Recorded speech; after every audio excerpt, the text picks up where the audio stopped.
Imagine opening your mailbox and there's a letter from the US government. You open it and it says, in 30 days, we're going to start taking a chunk of every paycheck you earn automatically before the money ever hits your bank account. No court, no judge, no conversation. For the first time in 5 years, that letter is real again, and it's already going out. So whether you've got student loans, you know someone who does, or you just saw the headline and went, wait, what? Take a breath.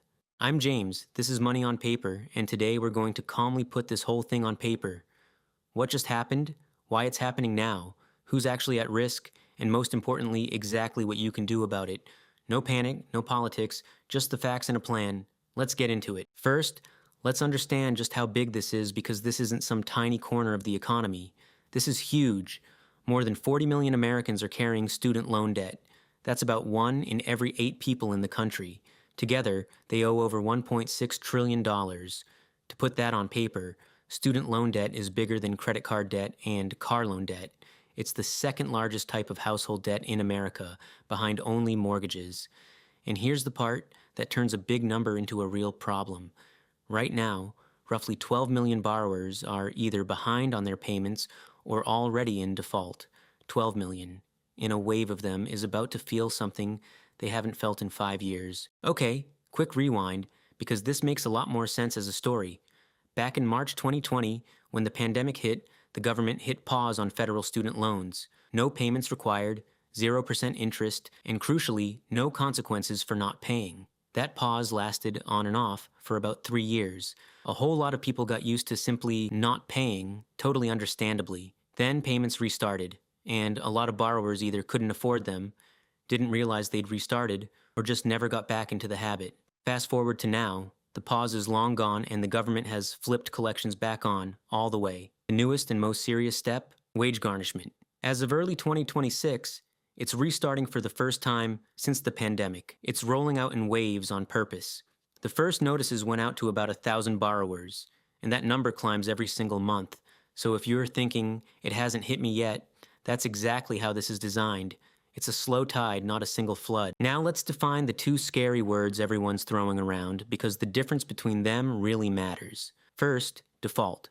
You don't default the second you miss a payment. Officially, you're in default when you haven't made a payment in more than 270 days, that's about 9 months. Before that, you're delinquent, which is the warning zone. After 270 days, you're in default, and that's when the government unlocks its collection toolkit. And that toolkit is broader than most people realize. Once you are in default, the government can do 3 big things without taking you to court. 1, garnish your wages. They can order your employer to withhold up to 15% of your take-home pay and send it straight to your loans. 2, take your tax refund. That refund you were counting on? Gone. Applied to the debt. And 3, this one surprises people. They can even tap federal benefits like Social Security. Yes, really. And here's the cruel irony a lot of experts point out. The amount they garnish is often more than your normal monthly payment would have been. So defaulting doesn't make the problem cheaper. It makes it more expensive and takes away your control over it. But garnishment is only half the story. While that's happening, the whole repayment system is being rebuilt underneath everyone's feet. And this part affects borrowers who are paying just fine too. Here's what's shifting. That popular repayment plan a lot of people were on, called SAVE, is being terminated. Millions of borrowers are going to need to pick a new plan. Starting July 1st, 2026, new repayment plans take effect. And depending on your situation, monthly payments for a lot of borrowers could go up by an estimated $2,800 to $3,400 a year. That's a couple $100 more a month, which for many households is the difference between making it and not. I know that's a lot of moving pieces. So let me put the whole picture in one sentence.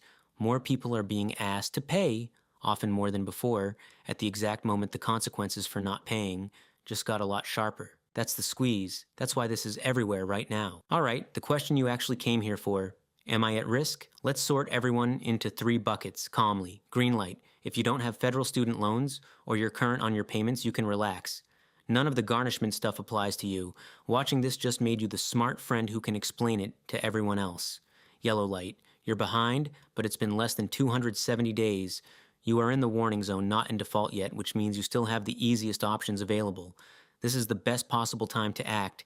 And red light, you've missed payments for more than 270 days. You're in default and you're the group garnishment is aimed at. Not to scare you, but to be straight with you. This is the group that needs to move first. And if you genuinely don't know which bucket you're in, that's incredibly common, and the next 2 minutes are the most important in this whole video. Here's the calm, concrete plan. 5 steps, easiest first. Step 1, find out exactly where you stand for free. Go to studentaid.gov. That's the official government site. It's free and it shows your loans, your status, and who your servicer is. Do not pay some random company for this. I'll say it again because scammers love this moment. The real help is free at studentaid.gov. Step 2, if you're in good standing. With save ending and new plans arriving July 1st, check which repayment plan you'll be on. An income-driven plan ties your payment to what you actually earn. For a lot of people, that's the difference between affordable and not. The site has a free loan simulator that shows your options. Step 3, if you're behind but not yet in default, this is your golden window. Call your servicer? Yes. Actually call and ask about getting current, or switching to a lower income-driven payment.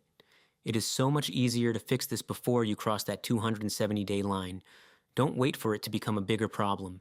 Step 4, if you are already in default, and this is the one I really want you to hear, default is not permanent. There are 2 main paths out. One is loan rehabilitation, where you make a series of agreed, often modest payments, and your loan gets restored to good standing. The other is consolidation, which can move you out of default faster. Both can stop the garnishment. The important thing is, doing something is what stops the bleeding. Ignoring it is the only move that guarantees it gets worse. And step 5, if you actually receive a garnishment notice, remember they have to give you at least 30 days before it starts. That's not a countdown to panic, it's a 30-day window to act. Contact your servicer immediately. You often have the right to object or to set up an alternative arrangement. The worst thing you can do with that letter is throw it in a drawer. Let's zoom out for a second, because it's easy to feel small in front of a number like 1.6 trillion. Here's the honest takeaway. This isn't really a story about politics or about who's to blame. For you, watching this, it comes down to one simple thing: knowing your status and taking the one small next step that matches it. Because here's what's true about almost every scary money situation. It gets worse in the dark and better in the light. The people who will be okay aren't the ones with no debt. Plenty of them have loans. They're the ones who opened the letter, checked their status, and made one phone call. That's it. That's the whole difference. So if you're feeling that knot in your stomach right now, trade it for a tab. Open studentaid.gov. Find your bucket. Take your step. Calm beats panic every single time. If this made a genuinely confusing, scary headline finally make sense, do me a favor and hit subscribe. I'm James, and here at Money on Paper, I take the money news that makes everyone anxious and I just put it on paper, calmly, every single week. No jargon, no hype, no doom scrolling. And share this one with someone you know who's got student loans. Seriously, it might be the most useful thing you send anyone this month. If you want to understand the other big money story shaking people up right now, I've got a video on it right here. I'll see you in the next one.